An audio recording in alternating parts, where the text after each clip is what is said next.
We use this Saeco for our travel trailer and in our other home. One day it just quit working.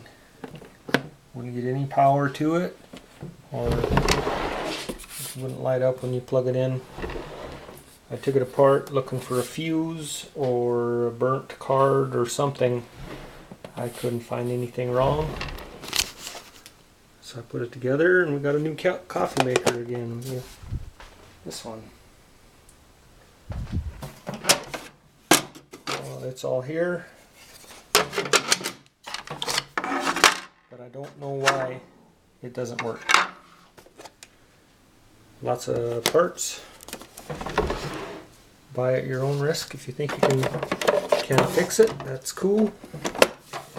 I didn't see what was wrong with it. But I am not an electrician or a appliance repairman.